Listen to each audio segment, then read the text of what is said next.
دعوت د دینم نه ده او دعوت دی ته نه وی چې ته هغه زوړ ابو جهل او هغه زوړ ابو لهب او هغه قدر من او عزتمن صحابه یادې او په دې د عوام سترګو کې شګي ور اچي نه دعوت د الله د دین دارې چې په کومه زمانہ کې کم یو منکر دی په کومه زمانہ کې کم فسق او فجور کېدو د الله سنا فرمانی کېدله مسلمان ذمہواری دی دادا تب په هغه غلطۍ باندې ګوتک دی او کو آغا وقت دا اللہ رسول دا ویلے وے لا الہ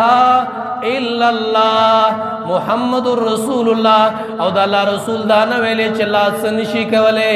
منات سنشی کولے او زا سنشی کولے او عرب یادو ساتے ستاسو دا طریقہ غلطا ابو جال استا دین غلطے ابو لہب استا طریقہ غلطا دا پکم دین چی تروانے دا جہنم لارا دا اللہ دا عذابونو لارا دا ہلاکت لارا دا پدی تبا کی مجال شتکو ابو جال پیغمبر مخالفت کڑے وے مجال شتکو ابو لہب دا پیغمبر مخالفت کڑے وے چی ابو جال پیغمبر مخالفت کو ابو لہب دا پیغمبر مخالفت کو اغیتے پلارا کی غنی واچولے دا غیپ بی بی بدنام ولگولا دا اغی صحابہ شہیدان کر پغی تہمتونا بدنام راغلے واللہ قسم نے پیغمبر دا ابو جال پا غلطی بانے گو تیخوا پیغمبر دا ابو لہب پا غلطی بانے گو تیخوا پیغمبر دا تمام مکی والا پا غلطی بانے گو تیخوا دا مثال پا طور در نتپوس کوما زما پیغمبر تا 40 سال کی نبوت ملاو دے سمرہ وقت کی لگ پزور ہوا سمرہ وقت کی سلویخ کالا پا مکہ کی تیر دی ما تا پا سلویخ کالو کی اوقائے چاور تا ساہر ویلے دے سلویخ کالو کی نا نا نا چاور تا دروغجن ویلے دے نا نا نا چاور تا شاعر ویلے دے نا نا چاور تا کاہن ویلے دے نا نا نا چاور تا بلہ قبور کڑے دے نا نا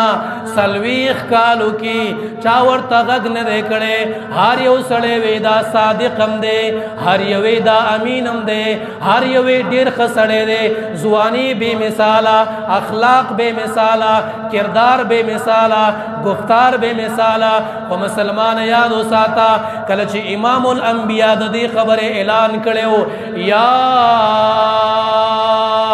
ایوہ الناس قولو لا الہ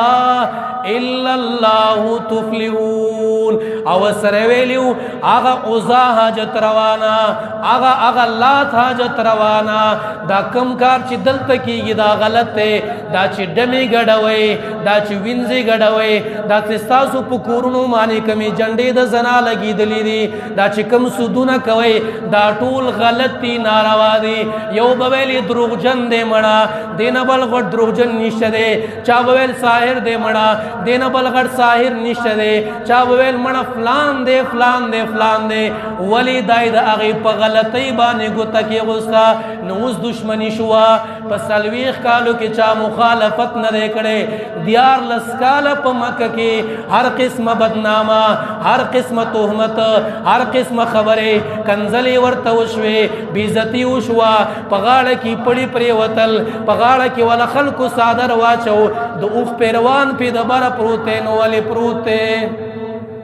چی وسی غلطی تا غلطی ویلے دا وسی سم تا سم ویلے دے وسی دا اللہ عبادت تا دا اللہ عبادت ویلے دے وسی دا غیر اللہ عبادت تا شرک ویلے دے وسی دا غیر اللہ عبادت تا ناروا ویلے دا وسی غلطی پا گو تکڑا نو زکا خوی پغاڑا کی پڑے پروتے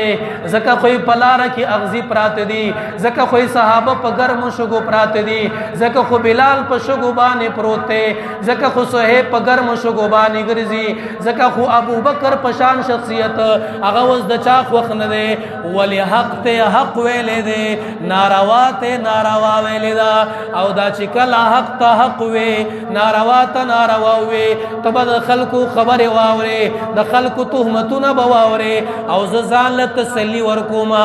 زان تا خبرکم تاسو تنوائیما چکل دا اللہ دا دین آواز پا حق بانے کے او دا اللہ دا دین پیغام خلقو ترسے او دا چاپ غلطی بانے گو تک دے بیا دا دیتا مکه و چې خلک به په غاړه کې هارونه راواچي دیتا تیار اوسه اوس به زما بچي بد یادېږي اوس به زما ښځه بد یادېږي اوس به زه بد یادېږم اوس به زما هر څه بد یادېږي ولې ما حق خبره کړې ده ولې ما د حقې خبرې اواز کړی دی ولې ما پیغام حق ویلی دی اوس به زما عزت نه کېږي اوس به هر سړی زما د بې عزتۍ سوچ کوي خو یاد وساتئ یاد وساتئ دا د حق داغیان د هغې وخت نه چې قرآن کې الله پیغمبر ته ویلي وو څه ورته وی یا ایها الرسول بلغ ما انزل الیک من ربک وان لم تفعل فما بلغت رسالتا او پیغمبر پاسا پاسا دنیا تو آیا سوک مخالفت کی ام خپل مرضی سوک موافقت کی ام خپل مرضی سوک تعریف کی ام خپل مرضی سوک تعریف نه کی ام خپل مرضی من د خدای دین د چا د تعریف محتاج نه غنو من خپل صفت د الله د دین محتاج نه غنو من غلامان یو د الله د دین او زمون کار د قرآن دعوت پدې کې چې سرا زین ورته تیار یو تیار او تیار به وسو ان شاء الله.